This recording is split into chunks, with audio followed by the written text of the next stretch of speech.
de niño terrible o de poeta maldito. Él me las pasó en la máquina de su oficina en limpio. Él llevó los cuentos a los primeros concursos que gané. En fin, fue muy adicto a la poesía. Era tan adicto a la poesía y a la literatura como contrario al fútbol.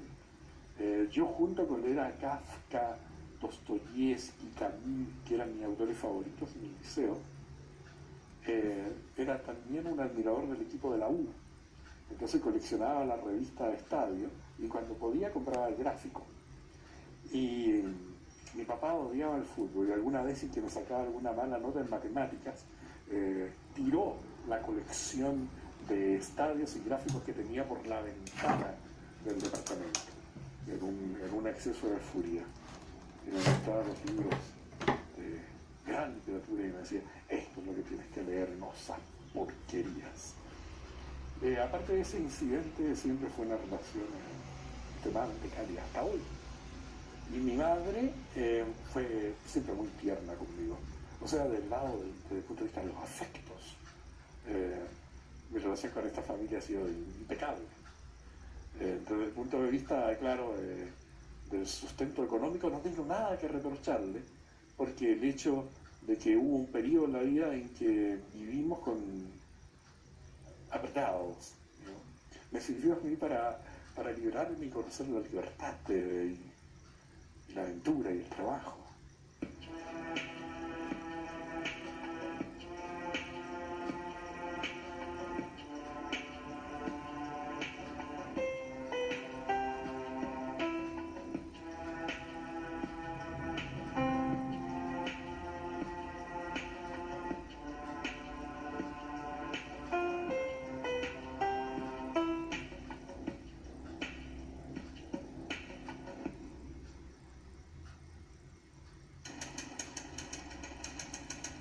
Cuando pienso en lo que para mí significa barrio y en el entramado de mi creación, de mi inspiración, solamente puedo traer a la memoria un sector que es mi privilegiado, y eso es Buenos Aires.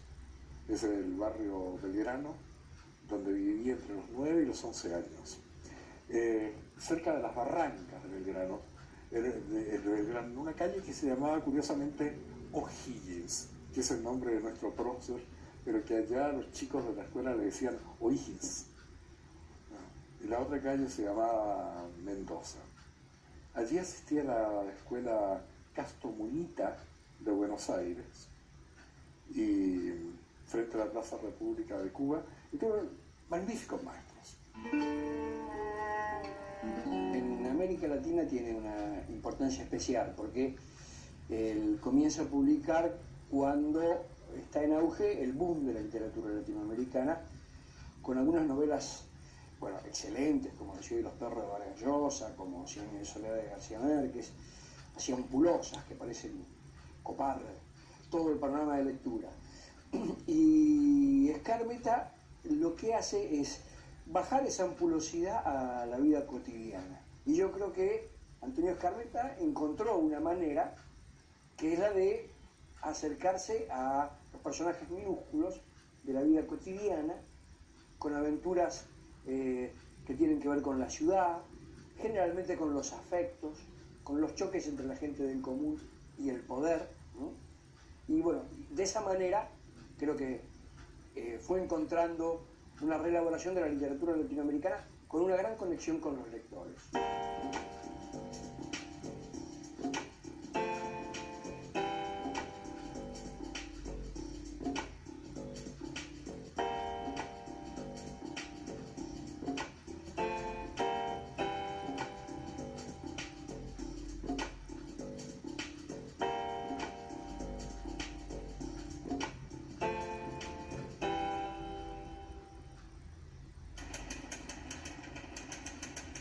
El retorno de Argentina a Chile para mí fue el trauma de mi vida. Eso sí que fue lo único brutal que tuvo que ir a Argentina, tener que dejar el barrio. Es decir, yo he escrito un cuento sobre ese tema, que aún no lo he publicado, que es un cuento muy desgarrado, la historia de un niño que tiene que ser desprendido de las nutricias raíces en las cuales ha crecido. De vuelta del barrio argentino caía al centro de Santiago, que era un lugar anónimo, que no es barrio, un centro no es barrio. Y ahí entonces ya mi fantasía y mis ansias de comunicación se volcaron al cine, a la radio, a la literatura y a la escritura.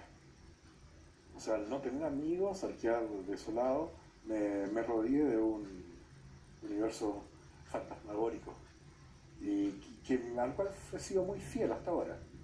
Digamos, comencé a escribir más o menos a los 12, 13 años y no he parado hasta ahora. He notado que en muchos escritores hay una base común de primeros libros reveladores.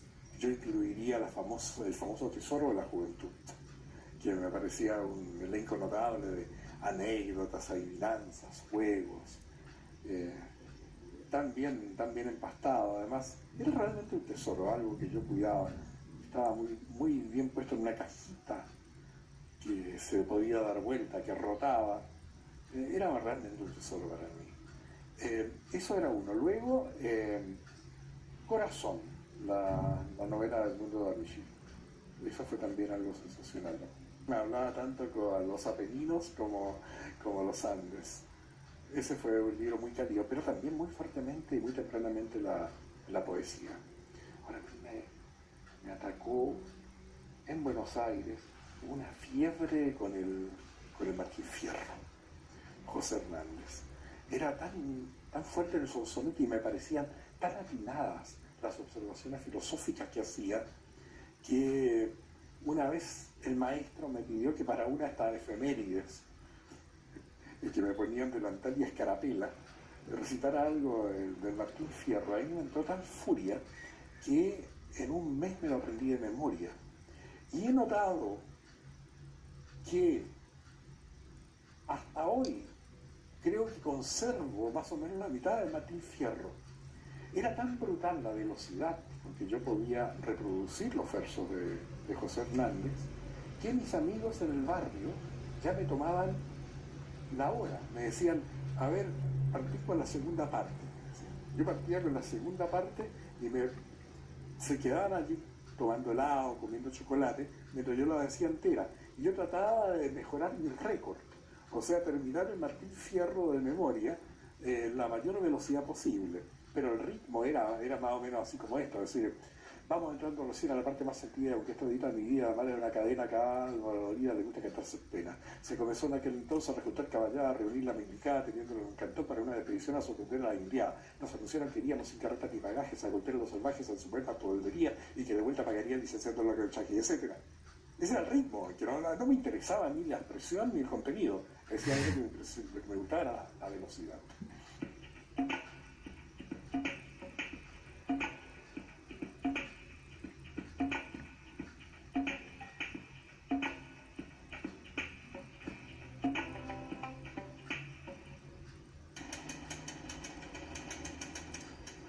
Los maestros chilenos siempre fueron seres muy cívicos. Para empezar, les pagaban muy mal, así que no tenían tiempo de armar grandes intrigas ni de lucubrar grandes mentiras. En sus propios pantalones raídos, en sus abrigos gastados, en las motas de tabaco que se les quedaban los bigotes, uno veía la ternura y la pobreza. De modo que eran profesores muy progresistas y tenían una visión real de Chile, no mitificante. Hay dos cosas que yo resaltaría, ¿no? Por un lado, es el manejo de un tinglado de personajes a los que mira como con cierta piedad, se apiada de sus propios personajes, ¿eh? Les da como una posibilidad en la vida, aunque tengan las aventuras más trágicas o aunque estén en la vida por el piso, solos, reventados, sin trabajo, hasta perseguidos por el poder. Trata de buscar cómo ese personaje consigue una vinculación generalmente con la pareja, con la amistad, consigue una vinculación para recuperarse, para resarcirse.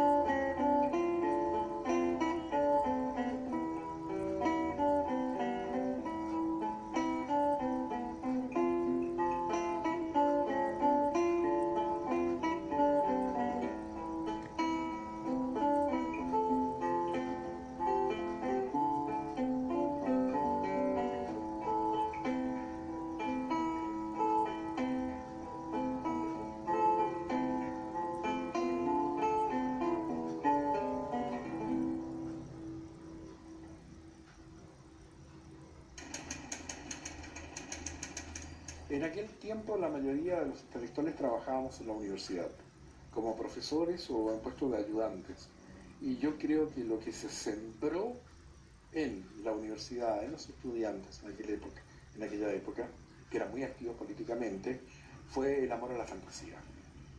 El cuestionamiento de las informaciones y doctrinas recibidas acríticamente, el pensamiento crítico. Yo creo que eso fue muy fuerte en el trabajo de los intelectuales. Y la pasión por el cambio. Yo creo que fueron cosas que trabajamos muy bien. Ahora, había excesos románticos, absurdos. Por ejemplo, a veces decidíamos ir a leer cuentos a las fábricas. Y los pobres obreros que habían trabajado todo el día todavía tenían que quedarse una hora más en el sindicato oyendo nuestros cuentos, que eran por lo demás kafkianos, tremendamente poco realistas o poco social realistas, de modo que muchas veces nos pedían los mismos obreros que nos fuéramos a la casa. ¿En qué nos equivocamos nosotros? En una completa ignorancia de la vida política. Es decir, nuestros dirigentes y gran parte de los dirigentes sindicales, los héroes y activistas, eran marxistas-leninistas sin haber leído ni a Marx ni a Lenin. Era un marxismo de consignas. Segundo, había una cierta pedantería de la fuerza del pueblo que asustó a los pequeños burgueses que estaban acostumbrados a cambios más moderados. Tercero, una tremenda ineficiencia en los profesionales que condujeron el proceso. Y cuarto, hubo una suerte de deserción en los momentos más delicados, más problemáticos para la gente, en que quedaron a la deriva quienes eran conducidos por los conductores. Estos son algunos de los errores que cometimos, pero finalmente el error más grave fue no haber seguido una táctica sincera de acercamiento a quien no tenía que ser nuestro rival político y permitir que toda aquella gente que debiera haber sido progresista, asustada por lo que veía, por el caos, se volcara hacia los conservadores y hacia el brazo armado de los conservadores apoyándolos. Ahora, estos son los errores que nosotros cometimos. Ahora, estos errores que nosotros cometimos vienen determinados por acciones que nosotros no cometimos y que fueron fatales. Digamos, contra Chile, antes de que Allende tomara el poder, hubo un complot internacional mayúsculo, que por brillante que hubiera sido la gestión, pese a todos estos errores, de todas maneras hubiera conducido al derrocamiento. Estaba decretado de que el hombre no podía triunfar.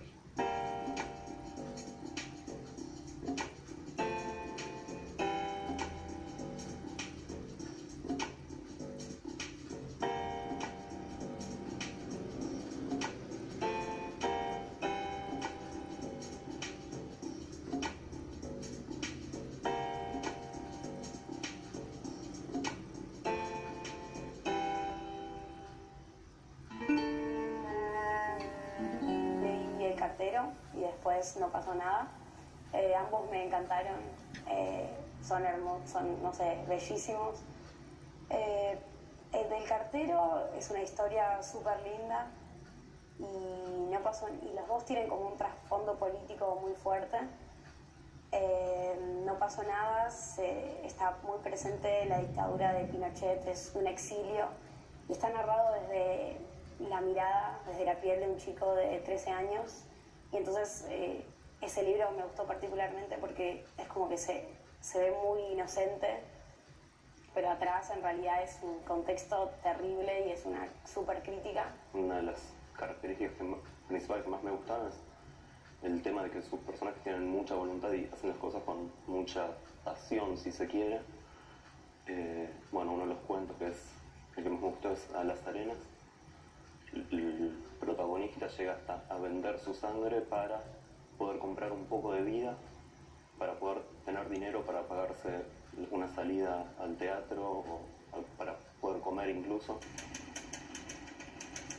Bueno, usted me pregunta acerca de la aparente contradicción de que, siendo de alguna manera muchos intelectuales latinoamericanos en algún momento de su vida víctimas de una violencia antidemocrática promovida por Norteamérica para defender sus intereses, que muchos de nosotros tengamos éxito en Estados Unidos, trabajemos en universidades norteamericanas, que vivamos allá, como el caso de la colega Isabel Allende o Ariel Dorfman. Y me pregunta cómo es posible, si no es una contradicción monstruosa esta.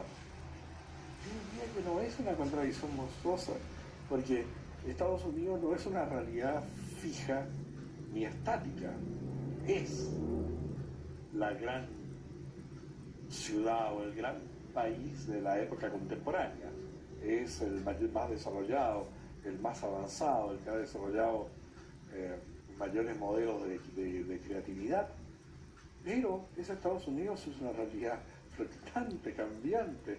Es decir, hay una diferencia muy grande entre Carter y Nixon, como hay una diferencia muy grande entre Bush y Clinton, que son momentos distintos de la historia, en que las sensibilidades se tallan de otra manera. La intelectualidad norteamericana, las universidades, los medios, las revistas sofisticadas, los intelectuales dentro del Partido Demócrata, y el Partido Demócrata especialmente, y sin dejar de lado algunos considerables republicanos, han sido siempre progresistas y se han opuesto a estas causas agresivas favorables a Estados Unidos. De manera que no veo en eso una gran contradicción. Yo hice una película con un colega alemán en Nicaragua en la época de la insurrección sandinista contra Somoza, donde el ejército, donde la CIA estaba apoyando claramente a la represión somocista. Y yo les voy a decir que vi un batallón de jóvenes sandinistas combatientes con camiseta de los Rolling Stones. Yo mismo, siendo bastante furibundo antiburgués en mi juventud, era un adorador de Elvis Presley y de la cultura norteamericana. A mí los más radicales del Instituto Pedagógico, donde yo era profesora ayudante, intentaron hacerme un juicio público porque había declarado en una entrevista en la radio a propósito de la aparición de mi primer libro que una de mis aspiraciones era ser especialista en música rock. Y eso me pareció que era absolutamente incongruente con mi posición de maestro que tenía que ser. Entonces todos estos tipos de dogmatismos, esquematismos son un poco burdos, porque la vida tiene otros matices. A mí me resultan explicables completamente estas aparentes contradicciones. A mí me parece una manera de mantener viva la inteligencia de la gente, de sentir que hay fantasías alternativas que pueden excitar su imaginación si uno hace programas de este tipo. Entonces los programas que hago están asignados por la poesía, por los textos y los autores que me inspiran, por la fuerza de su narración, pero al mismo tiempo por una conducción amable, irónica, que no pontifica sobre la cultura, sino que adora la fuerza que tiene la literatura para hacer crecer la fantasía de la gente. Y es verdad que muchos intelectuales desprecian el medio, pero yo creo que hay dos motivos. Uno, porque no conocen el medio bien. Dos, porque evidentemente el medio no tiene culpa de cómo lo usan. Se usa de una manera excesivamente comercial y se usa de una manera convencionalmente política. Y dije dos cosas, pero tal vez habría que decir una tercera más. La tercera es que desconocen las posibilidades expresivas que tiene la televisión. Y son enormes. Si la televisión es un juguete que recién comenzó, no hay ningún código, no hay ninguna estética, no hay nada a lo cual atenerse. Todo es posible en la televisión. Falta energía creadora, que transforma esa posibilidad y la efectúe en algo real. Y por cierto que algunos colegas han criticado el hecho de que yo haga programas de literatura. Yo les digo que yo no pretendo reemplazar la literatura. Un programa de televisión sobre literatura no reemplaza la literatura. Es una instancia para excitar a leer. Y es un propósito infinitamente más modesto. Yo mismo lo sé como escritor. Otra cosa que me ayuda bastante a hacer un programa sobre libros y autores es el hecho de que yo mismo soy un escritor. O sea, el tipo de conversación que puedo tener con colegas intelectuales es más o menos acerca de un repertorio de temas, intereses y experiencias comunes. O sea, no es la actitud del animador que proviene de otra esfera y que entrevista a un profesional sobre algo que conoce poco o de lo cual está relativamente informado. Se puede ya visualizar una especie de legado y que tiene que ver con está relacionado con lo que dije antes, tiene que ver con esa posibilidad de tomar mundos populares, personajes de la vida cotidiana y con eso hacer una literatura que se conecta con la gente. Yo creo que no es casual que un libro como Ardiente Paciencia, en el cual se basó después la película El cartero de Neruda, sea de lectura en los colegios secundarios. Se encuentra, digamos, un camino aún para aquellos a quienes los libros se les resisten, un camino de enganche muy fuerte. Por eso, además, puede ser llevado al cine, al teatro. Creo que esa comunicación directa con el lector y esa posibilidad de ampliar el universo de lectores a no lectores es un legado importante para tener en cuenta.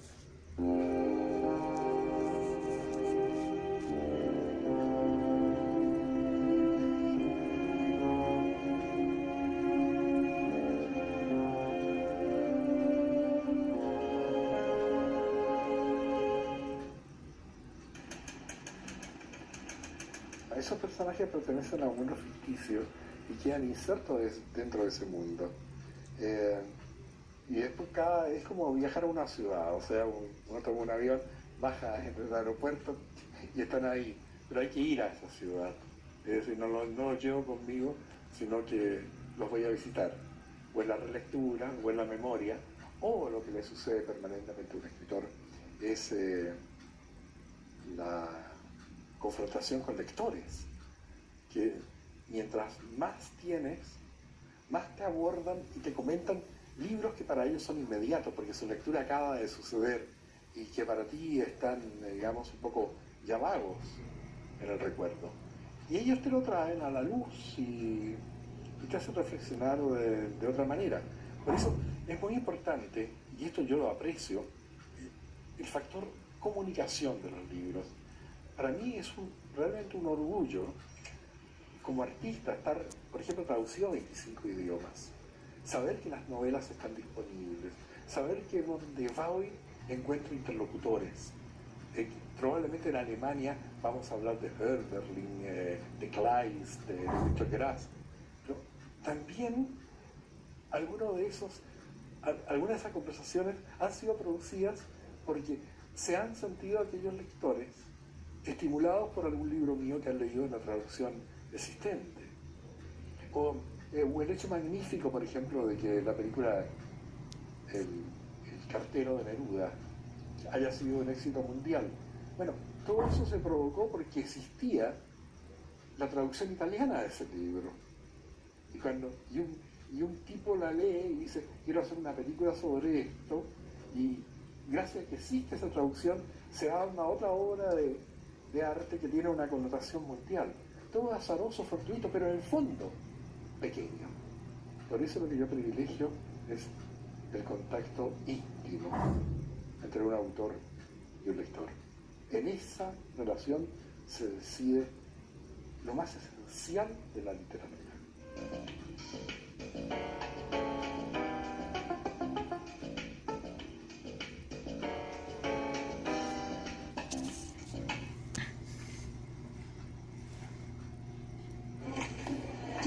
Déjame en paz.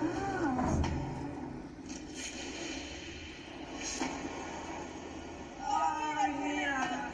¡Ya llegó el Cuatro Ojos! ¡Ay! ¡Está fea! ¿Y ahora qué le hacemos? Yo no le entro. Yo tampoco. Para frenar el acoso escolar, la respuesta está en ti. Secretaría de Educación Pública. Gobierno de la República. La literatura pinta la historia con letras. Este programa ilustra libros clásicos argentinos a través de vistosas historietas. Me propongo encerrar las primeras páginas de nuestra literatura en historietas. Un pasado que quedó para siempre, impreso en Argentina. Impreso en Argentina. Lunes y jueves, 8:30 de la noche. Por Aprende.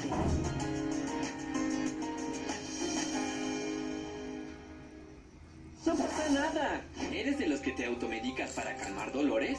¿Consumes medicamentos sin ningún diagnóstico médico? Automedicarse puede provocar resistencia bacteriana a los antibióticos, además de desencadenar reacciones alérgicas, gastritis, intoxicación y convulsiones. Consulta a tu médico porque, si lo previenes, sí pasa.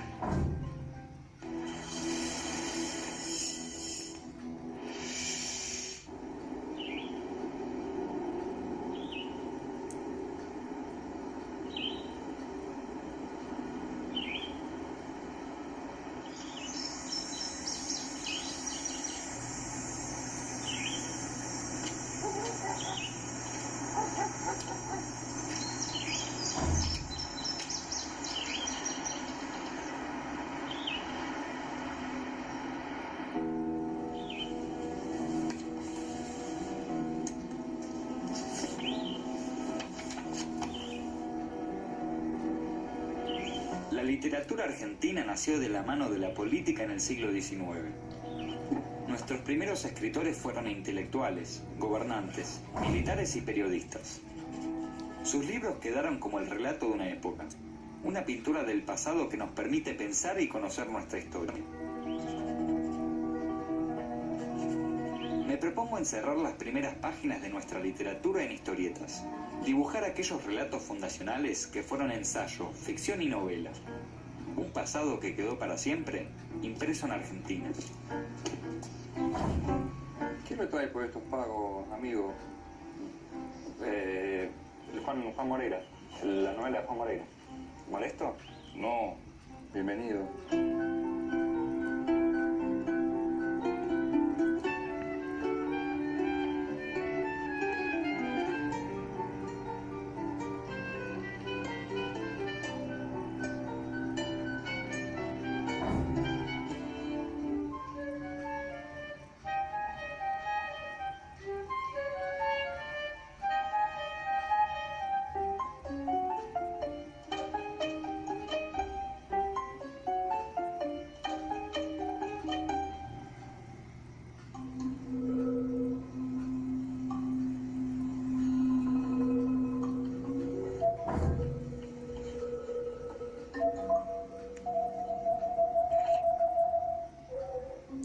¿Y de dónde viene tu fanatismo por Juan Moreira?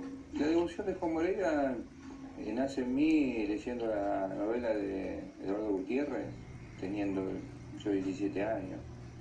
Me fascinó, me encantó. O sea, la figura de ese gaucho elegante, que lo describe Gutiérrez también, de esa barba negra, que describe las pinchas de plata, ese caballo zaino. Yo me lo imaginaba en esas calles de Navarro, de Lobo, como algo, como si fuera, no sé, algo fuera de lo común, ¿no? Juan Moreira es la primera novela de Eduardo Gutiérrez y lleva a la ficción la historia de un gaucho del campo bonaerense. Tanto la novela como el personaje siguen hoy despertando fanatismo entre los hombres de la Pampa. La usó Moreira para defenderse. Recolectando datos para mi historieta conocí a Pedro, un gran admirador de Moreira que mantiene el mito vivo en las paredes de su pulpería.